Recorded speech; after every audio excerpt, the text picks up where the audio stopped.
сегодня, какое море.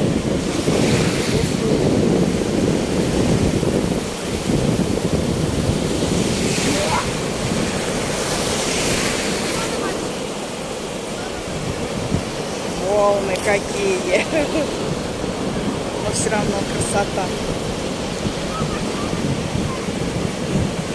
Такая красота.